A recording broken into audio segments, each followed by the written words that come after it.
Alright, today we're going to show you our Amada HA-250 or Kaiser Johnson HA-250, same thing.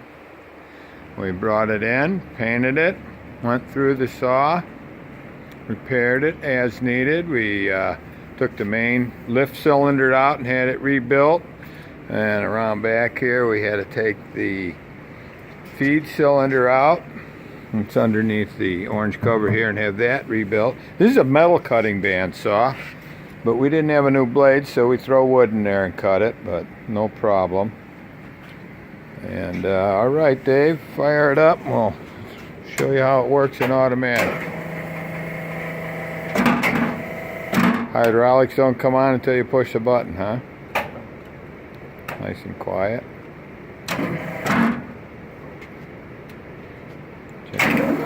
Piece counter was on 1.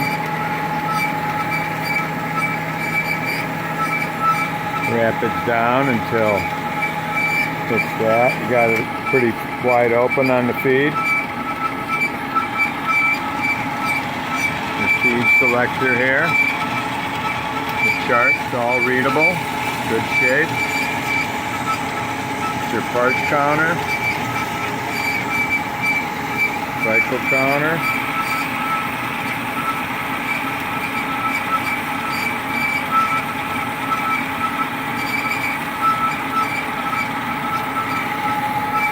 A little squeaking because it's dry. Coolant will take care of that. That's just the blade squeaking through the carbide blade guides right in there. I'm going to get my finger too close. You can see we got the Pepsi red color on there with the black. Nice and shiny like a Ferrari. In back we have the blade tensioner.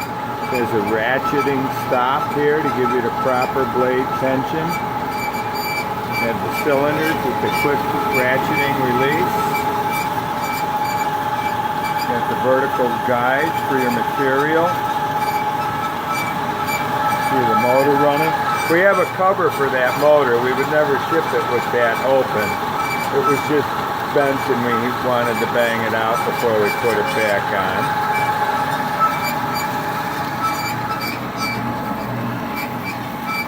There's your blade length. Right now we're cutting it at what, 2 inches?